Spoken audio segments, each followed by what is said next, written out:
Ladies and gentlemen, I'm going to read you an article in the Washington Examiner. Jim Jordan requests case file after watchdog finds ex-senior bureau official misconduct in lead-up to 2016 election.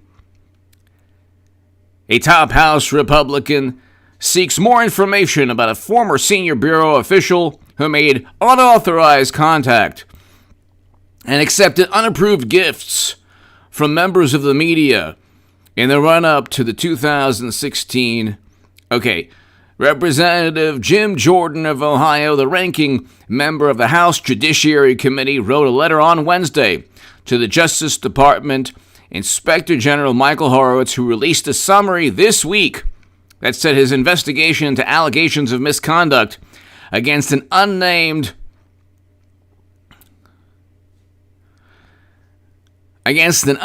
then senior bureau employee uncovered evidence to substantiate them. The congressman asked for an unredacted case file for the summary, including all relevant documents and communications, and any other evidence that would help the panel ascertain the extent of this serious misconduct and evaluate the Bureau's handling of the matter. So, ladies and gentlemen, hit subscribe to this channel right now. Eric H526, Luke St. Martin, thank you so very much. To my super chat, I can't thank you enough for your support. I don't have $20 million in venture capital funding like the wealthy Democratic socialists. We have the wealthiest socialists in this country. It's unbelievable. If you want to get venture capital funding by funneling votes into the Democratic Party, just call yourself a left-leaning, edgy socialist and distort your viewpoint, no matter what, into defending the phrase, vote blue no matter who. And just talk about how you want Medicare for all, Green New Deal legislation, all of this stuff, and then settle for a resolution, no single payer, and then just, deal with not getting your student loan debt paid for by the government. Everything, just simply funnel votes into the Democratic Party. Like, that's what Bernie Sanders, AOC, and others have done. It's a fantastic racket. But anyway, hit subscribe right now. This is, to my super chat, thank you again. This, ladies and gentlemen, is part of the Durham probe. Durham probe, special counsel is a special counsel, just like it exists. It is far more relevant to what's going to take place in the next couple of years than a lot of the nonsense people have believed. From, I told people early on in 2018, I said, look, if you're getting information that's derived from any absurd message board, that is a harmful thing. You can look at the debate on hagoodman.com. I said, the only justice that's going to take place is from this special counsel, not from any absurd, harmful message board. Now, people took, thankfully, a very tiny percentage, actually. It wasn't, the entire base of support for President Trump, but a tiny percentage of people were duped, and that happens. But it was kind of the result of people wanting desperately to believe that the people that officials that set up and framed President Trump would be held accountable. That's going to take place. Trump was framed and set up. A dossier was the only tinfoil hat nonsense, or I should say, there are two tinfoil hat theories. One is a message board The other is the belief that Trump worked with Russia. The difference is that Democrats and media legitimize their absurd theories with the United States government. So the United States government was leveled against an incoming presidential candidate. That is unprecedented. That's unprecedented and is not a peaceful transition of power. So when they talked about, I would always explain, President Obama's administration, we've had a peaceful transition of power from Washington until President Obama's administration. And that was a situation where people suspended logic because they didn't want, they wanted to believe that something other than their own sins or inequities or lack of inability to communicate their political message, or the fact that Trump's political message was resonated more so than their own, they wanted to believe that Russia interfered in the election and that they lost because of Russian interference. Then, today, if you talk about recounts, it's, oh my God, this is so embarrassing. No, what's embarrassing is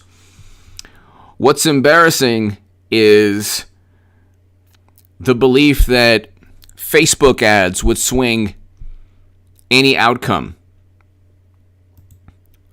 That is absurd. Okay? But you have a situation, ladies and gentlemen, where you're very likely not going to get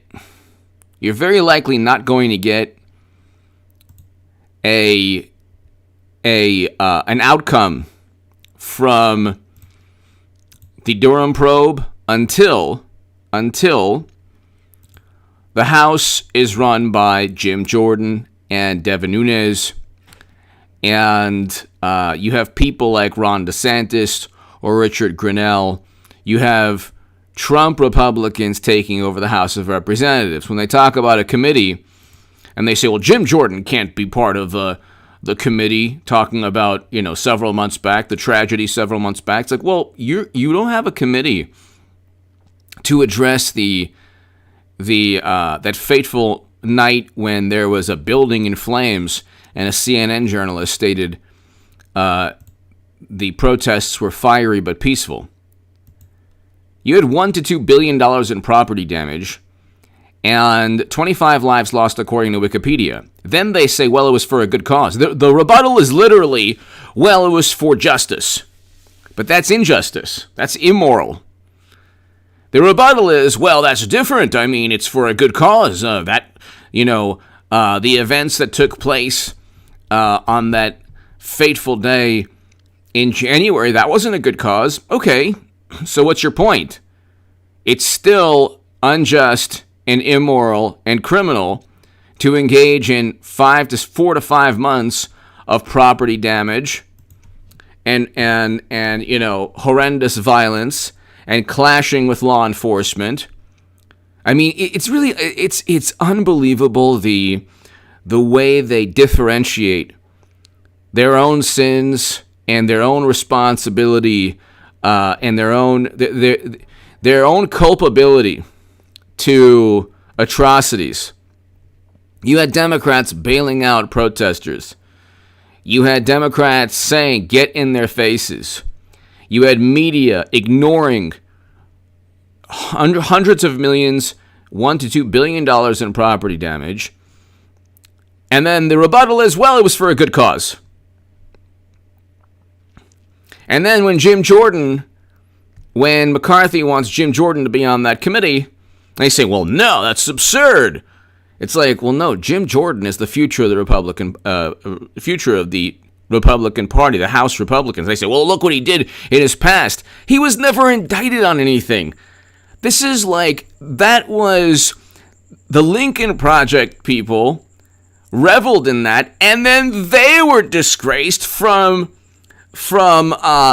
their founders' direct the allegations that he directly engaged in misconduct. Nobody alleges that Jim Jordan directly engaged in any misconduct. They try to claim that he should have known about something. It's like, well, that is like just throwing mud at somebody and saying, oh, well, you know what, you shouldn't be listened to because you should have known that a horrible atrocity was taking place. And it's like, well, if that's the case, then all of the Lincoln Project should have known that their founder was engaged in behavior that, over 20 individuals accused him of? So that means that nobody should ever listen to the Lincoln Project again? I see, again, they don't use the same logic. They don't utilize the same logic against their own indiscretions as they do against Republicans. But you're going to have, ladies and gentlemen, my point is, you're going to have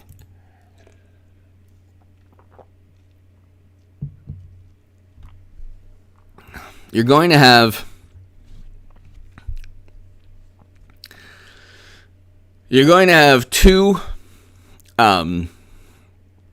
2022, you'll have Trump Republicans take over the House. You will then get investigations where it won't just be Paul Ryan. See, Paul Ryan was Speaker of the House and didn't care at all about people who set up and framed President Trump. And that's not a tinfoil hat theory. That's obvious. He came in and they purchased a dossier. They literally purchased a dossier compiled with a bunch of gossip. They acquired a dossier because they literally didn't have anything on Trump. So they had to fabricate a story. Then BuzzFeed published the allegations. Then they ran with the allegations, and then they never had direct evidence. Then with the fact-checking organizations, instead of saying, oh, well, there's no evidence that Trump was in a Moscow hotel room, what they did is they fact-checked Trump when he was saying, I never did any of those things. And I remember a couple of the articles, Trump was saying, yeah, they admit they don't have direct evidence. Wrong. Fact check. In fact, nobody admitted that there was never any evidence at all. There was some evidence. You see, Trump is engaging in hyperbole. So they never utilized the same logic. They never utilized the same logic. That's the issue. They never utilized the same logic against President Trump that they utilized to defend or to justify their own plausible deniability. This double standard led to many people believing message boards. This double standard led to people believing that one way, somehow, patriots and this and that. And I told people, don't. It's harmful. Don't do it. Don't even accept that a message board could be telling you anything. And honestly, I'll say, like, President Trump should have. I mean, I know it sounds like it's like, well, what is he? From Trump's perspective, he's like, well, why should I take the time as president of the United States? It's kind of embarrassing to say, oh, this message board isn't real. Like, it's an absurd message board. Don't take it seriously. But at the same time, it's very likely a message board that was run almost certainly by Democratic operatives. So they're telling you to trust Jeff Sessions. It's basically they're telling you to believe or trust the last person on the planet you should trust. Sessions was the worst attorney general of all time. But the bottom line is Jim Jordan requests a case file after watchdog finds ex-senior FBI official misconduct in lead up to 2016 election. John Durham is looking for intent. He's looking for the intent to utilize bureaucracy or your government post to go after political opponents or to enrich yourself or to engage in behavior that your position within the United States government does not warrant or does not allow. That's how he put away bureau officials in Boston. Okay, they utilized one person in particular utilized his position as a top bureau official in Boston to help criminals. So he was eventually sent to prison.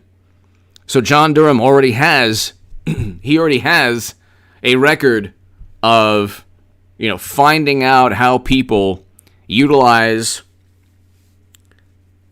their posts to engage in misconduct.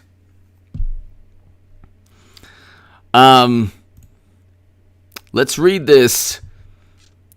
He's going to wait until 2022 to actually, and very likely, or before 2022, but he's going to wait until there's some kind of political, support. He has zero political support right now. Mitt Romney's not going to help him. Kinzinger, Cheney. You're not going to get a lot of support within the Republican Party because it wasn't enough that Trump won the presidency. It wasn't enough that they kept the Senate. They're going to have to win the House of Representatives again. That'll happen. Once that happens, you'll have a paradigm shift within the Republican Party. You'll have people like Jim Jordan and Devin Nunes, Kevin McCarthy, and others. And hopefully, this is something that really should happen. President Trump should be Speaker of the House. They should nominate Trump as Speaker of the House. If he conveys that he wants to be Speaker of the House, that would be perfect. That would be fantastic. Absolutely fantastic. Then they go for impeachment. And could you imagine if the Durham probe indicts people and you have impeachment based on Hunter's emails? That's like endless. That's like an endless, Paul, hello. It's like an endless stream of very good news.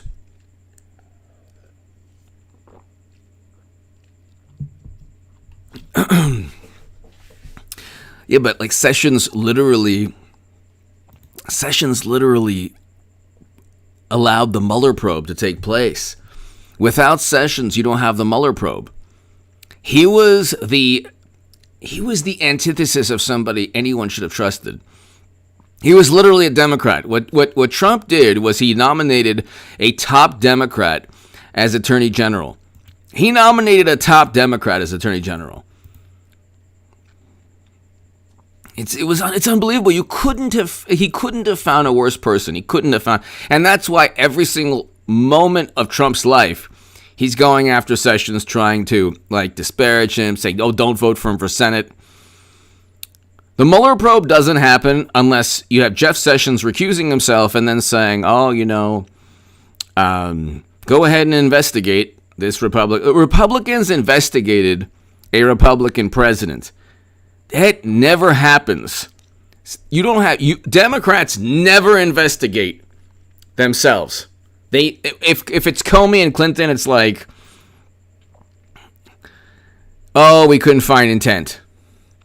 But here, Jim Jordan requests case file after watchdog finds senior FBI official misconduct in lead up to the 2016 election. The congressman asked for an unredacted case file for the summary, including all relevant documents and communications and any other evidence that would help the panel decide the extent of this serious misconduct and evaluate the FBI's handling of the matter. So initially the OIG investigation substantiated the allegations that the senior FBI official had numerous unauthorized contacts with the media from 2014 to 2016 in violation of FBI policy. In addition to substantive communication with reporters, this media contact included unauthorized social engagements outside the FBI headquarters, including drinking, lunches, and dinners. So you have a situation where there's a serious problem. There's this symbiotic relationship where there's a symbiotic relationship between media and James Comey and other and other bureau officials. Nobody, excuse me, nobody wanted Trump in the Oval Office. Nobody wanted Trump in the Oval Office. Nobody did. Okay? They didn't want Trump. They didn't want President Trump. And so a Steele dossier was published. Then you have sources. So if you're at the Wall Street Journal, the New York Times, or the Washington Post, let's just say the New York Times or Washington Post, and you're covering the investigation of President Trump, whether it's Crossfire Hurricane or the Mueller probe, or let's say Crossfire Hurricane, you really believe that this is an unbiased, impartial investigation, because you're coming from the vantage point. You have to understand, these people really believe that Trump being in office, and I know people like this, is apolitical. It is immoral. It is an affront on democracy. So 63 million people voted for Trump and in 2016, and 74 million Americans voted for Trump in last year. But they don't believe, they don't accept the reality that the fact that Trump defeated Clinton 4 years ago, they don't see that as democracy. They see that as this bizarre aberration where he was allowed to win only because of interference by another country. Even Jimmy Carter stated that nonsense, which is interesting because if you're on the left,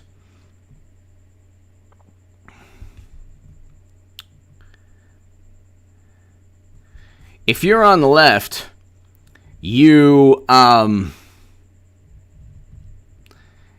think Jimmy Carter's like, there's a new documentary, he's a rock star president. Oh wow. You try to Democrats look at themselves as these morally superior people who are highly educated and believe only facts and reason and logic.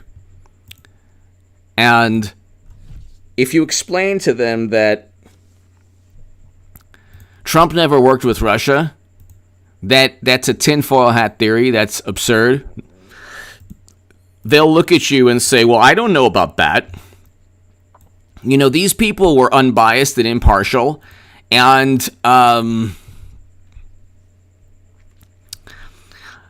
these people were unbiased, impartial, and they were just looking into Trump because there was reason to be suspicious, which gets us back to what I've been talking about for a long time. God, why is it's like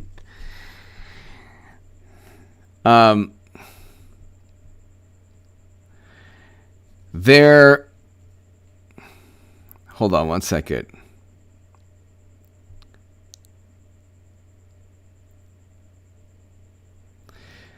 They're on a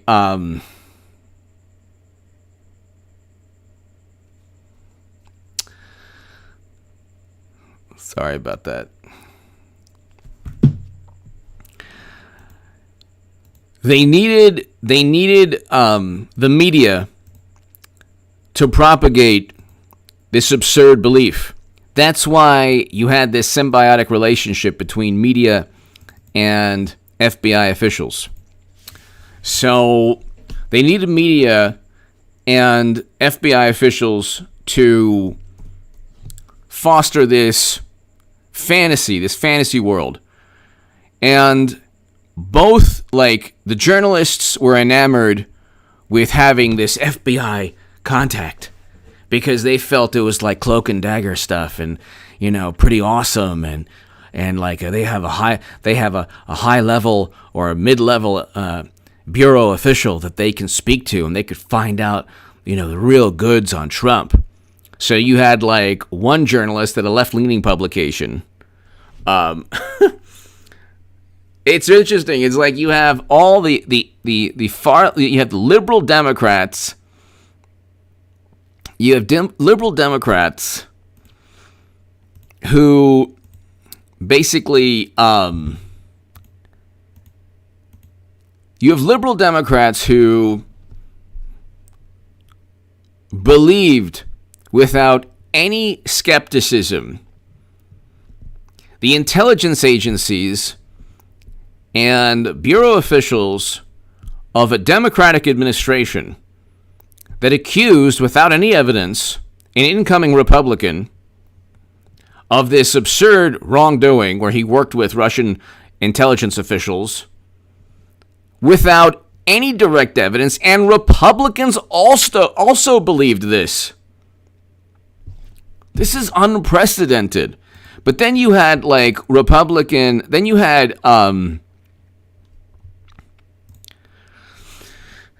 then what you had also is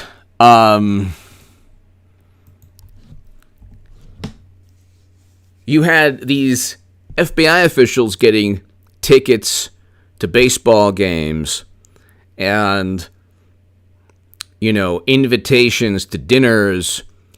So you have this Washington, D.C. establishment. When you talk about the swamp, that's exactly what it is. Imagine, like, do you think you would be received or welcomed with open arms if you're at this dinner party in, you know, in Manhattan or Los Angeles or Washington, D.C.? Oh, what do you do? Oh, I work for the Trump administration. Or you know, oh, politics? Oh, you're into politics? Okay, well, what's going on? Well, I mean, everything with Trump. Oh, my God.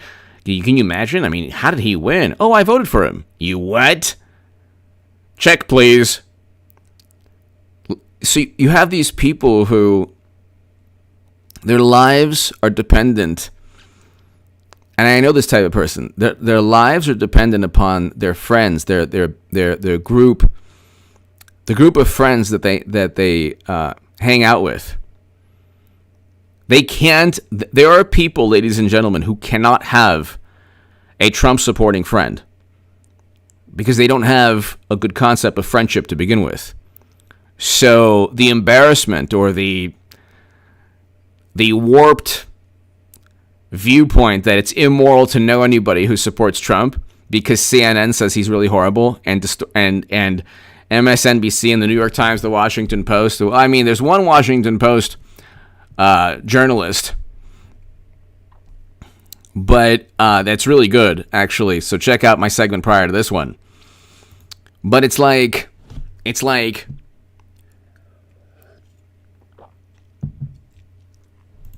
what Jim Jordan is trying to get is information that explains that the unnamed senior official retired from the FBI before. Okay, so when asked to sit down for voluntary interviews, so this person retired, but you had people who were working there who were getting perks from the media. They were feeding the media almost certain either information that wasn't entirely accurate or information that would paint Trump as a serious problem to American democracy or national security, and you could do that with literally any incoming president. You could do all of this with any incoming president. J-Spot 51, exactly. You could have done that with any incoming president. You could have simply said, well, you know what? This Democrat's coming in. And that person's foreign policy is favorable to this one country. And we have these Facebook ads that were purchased by a company linked to that country. So there you go. Let's start an investigation. And there's a dossier that says that this person was, and the dossier was complete and utter nonsense, but it was utilized by top government officials. I mean, the whole thing it made no sense at all. It made no sense at all. The whole thing made absolutely no sense at all, but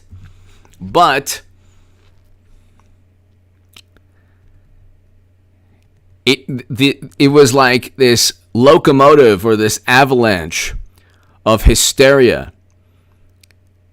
Nobody wanted to believe, and that's the thing. You had Republicans. See, it wasn't even the problems we have in society today, or I should say in politics today. It's not, you can blame the Democratic Party because their policies are horrendous policies, unbelievable. Crime soaring. You have inflationary concerns we didn't have with Trump. The economy hasn't rebounded. In fact, there might be future lockdowns. Who knows? I mean, there's an infrastructure bill they're pushing that, the best case scenario is that in 20 years, the GDP increases by a slight amount, but in 10 years, GDP is set to decrease and debt increase. So this is according to the Wharton School of Business. I have no clue. They stand for nothing. It's unbelievable. But the problem is the Republican Party.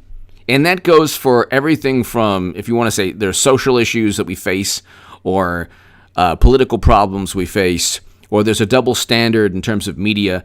It's not just the Democratic Party believes that at this point right now, they have pretty much almost every journalist on their side. I mean, there's a courageous Washington Post reporter, Josh Rogan, who told the truth about, what Falsey was saying, explaining that Rand Paul was right. But you have Mitt Romney and Cheney, and you still have Republicans who want Trump out of the Republican Party. You have a lot of conservative Republicans who like his. You have a lot of conservative Republicans who, it's interesting, who think that they could get that if they just got a different person aside from Trump, they could have a normal Republican and that would work out. They don't like Trump's personality. And it's like, fine, if you don't like Trump's personality, fine, but how do you divorce yourself from 92% negative media coverage? Because part of his personality, or part of the things, like he shouldn't have said certain things, is true. He made it difficult for himself towards the last year of his presidency. He did make it difficult. But you have conservative Republicans still saying the man is deranged. The man is deranged. It's like you're basically giving the future of the country to the Democratic Party, thinking that if you just had a Mitt Romney type person, a good Republican. If we have a good Republican, we can have a two-party system. We can have a nice two-party system where I disagree with you, but hold my hand. Let's hold my hand. Hold my hand right now. I disagree with you, but together we can take on the future. It's like, no, that's not what... Believe me, if Mitt Romney ever became GOP nominee, which will never happen, but let's say he did, they would say Trump was better. Their political viewpoint is dependent only upon the political utility or how much power they can derive from the latest propaganda spin. That's it. So their whole thing is you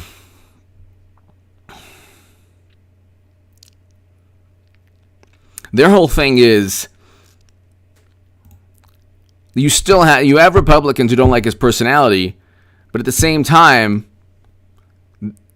a more traditional, even though he shouldn't have said certain things, especially on social media, he fell for a trap. But you have a situation where it's this bizarre phenomenon. There are conservative Republicans who look at Trump and they say, "Oh my God, he's a horrible human being." And then you ask them, "Well, do you like most of his policies?" "Yeah, I like most of his policies, but he's a horrible human being." It's like, well, you're not going to get those policies with the traditional Republican. You simply will not. You certainly wouldn't get the tariffs. The tariffs were a good thing because the most populous country in the world in about 10 to 15 years will surpass us economically, and we will have no ability to engage in any economic leverage at all. None. They'll laugh at tariffs.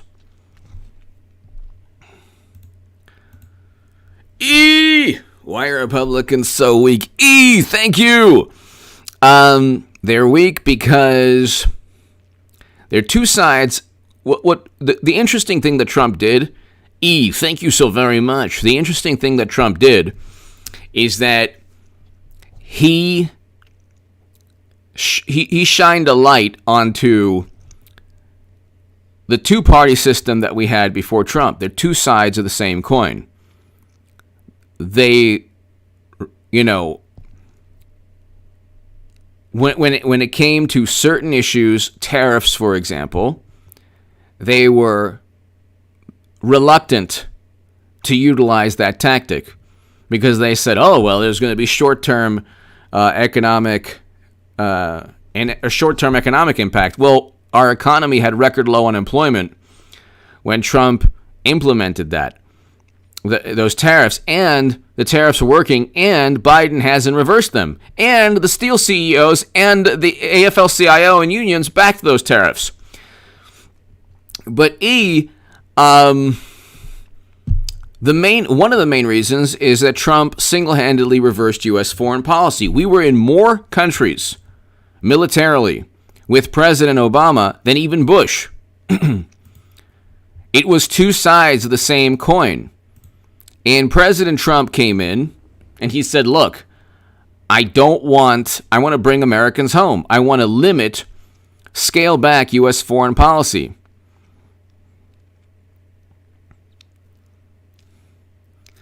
And he negotiated a deal to bring Americans home. Now, the petulant response from people, "Oh, well, he didn't do any. He didn't bring them home. Biden is." Yeah, you were impeaching him twice. You were accusing him of he never even had the national security advisor he wanted. This is one of the biggest he came in as his populist messages worked. Republicans and Democrats are not populist. Trump is a populist. He engaged in tariffs that nobody would engage in. He engaged in foreign policy, bringing home Americans that nobody would engage in. These are good things. These are objectively good things. Okay? You can disagree with them, but there's nothing bad about bringing home American soldiers. You can disagree with them. You can say, well, there's nothing bad about that. It's good. We had 20 years of never-ending counterinsurgency conflicts. And President Trump reversed all of that, and then the immediate rebuttal, we're abandoning our allies. Well, we weren't in these locations for our allies. We're in these locations because of our national security. But he was able to do something. He came in with populist ideals or populist policies that Republicans would not follow through on. Okay, he wanted a wall. The Republicans have been talking about that for well over 15 years. So he said, "I'm going to try to." And here's the thing: the media, Democrats, and Republicans all converged upon Trump. Media, Democrats, and Republicans all converged upon Trump. They all went after him. That's why in 2022, I keep saying, in 2022, you're going to have a completely new ballgame.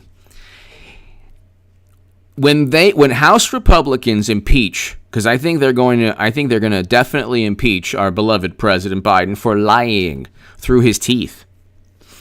you're going to see the same media who reveled in both impeachments. They're going to say, oh my God, it's an affront on democracy. It's an assault on the Constitution. At the end of the world, it's always the end of the world. But you're going to have a different, it'll be the falsy effect. You see what's taking place with falsy right now. It'll be the falsy effect. It'll be, people will realize that even if they don't like Republicans or they don't like Trump, that Hunter's emails do show bizarre, not only bizarre things, but like incriminating statements. At the end of the day, if Republicans can show Democrats what they're like, actually make them accept that the correspondence of the president's son shows either massive corruption or the possibility of massive corruption, the system will eventually, that's this public relations monstrosity, it's unsustainable. You cannot continually state, you cannot always state that Trump is so corrupt, not indict him, not convict him in a court of law, but make endless allegations while at the same time defending. See, they couldn't even defend, first of all, the emails. They couldn't defend those emails, so they ignore it. But if they're forced to defend the emails, the whole system implodes. The whole system implodes. And if you have political will, so thank you. If you have political will backing, if you have political momentum or political will backing John Durham's special counsel or President Trump, if Trump just had a political party on his side, he wouldn't have to say things like, I mean, he didn't have to do that to begin with, because like you would see, like, what is Sessions doing? Why did he recuse himself? What's, Paul Ryan and others, like he would try to, like, put them on blast and call them out. But at the end of the day, it doesn't really work out. You can go after Mitt Romney. You can go after the Lincoln Project. At the end of the day, you need Republicans to back you. The Bush administration was the worst administration of all time. Okay? They too utilized, flawed intelligence to implement a catastrophic foreign policy. Never-ending counterinsurgency conflicts without a definition of victory. That's a huge issue. And President Obama furthered that foreign policy. Trump came in trying to reverse all of that. He did that. It was a pretty good thing. Like, what Trump did was pretty good. It was pretty amazing what he did. It was one man. But see, it goes like when people say, Durham's not going to do anything. It's like, well, it wasn't long ago that, like, people still believe in, like, absurd nonsense. It's like, you need political momentum. You don't have Republicans have zero political momentum. The only momentum that Republicans have right now are people like Kinzinger or Cheney, or people who, like, just basically have joined the Democratic Party. They voted alongside Trump 90%. Go and look, and you'll see they voted alongside President Trump 90% of the time.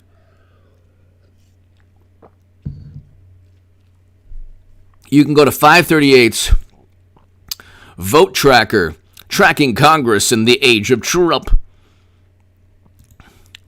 Tracking Congress in the age of Trump.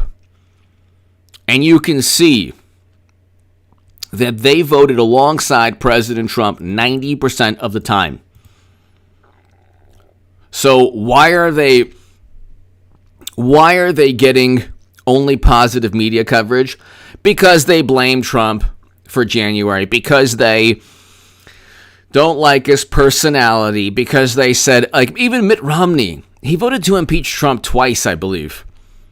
Mitt Romney voted to impeach Trump. The first impeachment was ludicrous. They spent 4 years investigating Trump based also on foreign intelligence initially. And then they said he leveraged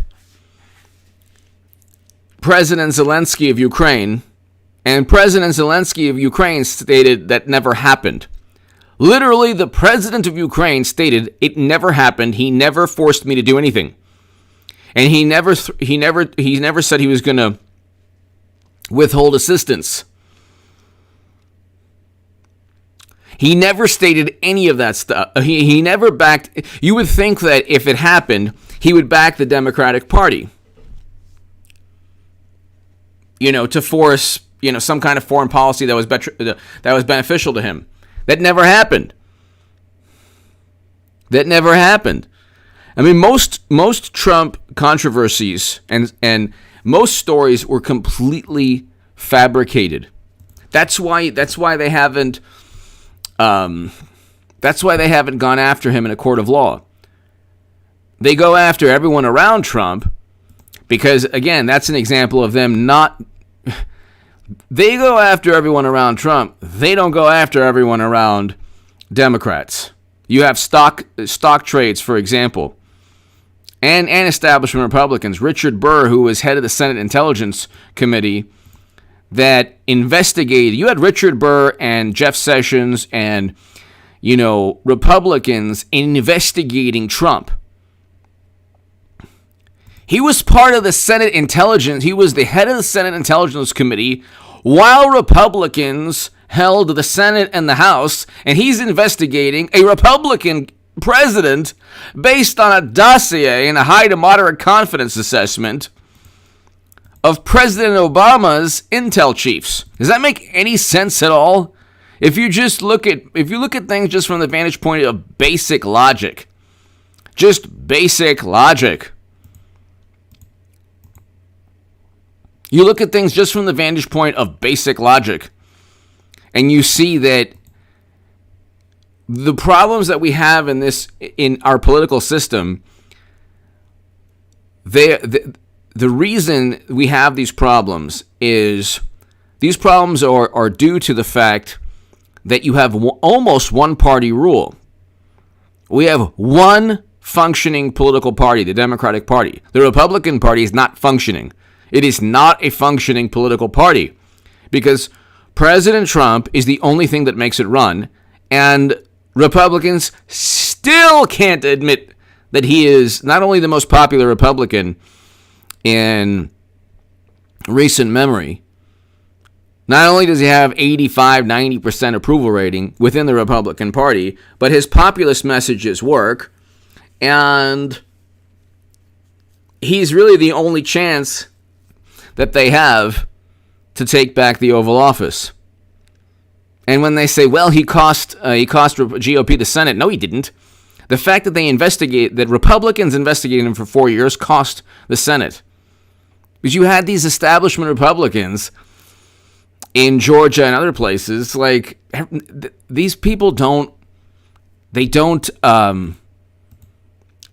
promote any enthusiasm. They don't promote any enthusiasm. So, ladies and gentlemen, thank you so very much. I think I'm gonna call it a night. I'm losing some steam here. Eric, thank you so very, very much. Eric and Luke, thank you. Ladies and gentlemen, to my super chat, thank you. Ladies and gentlemen, I will see you tomorrow.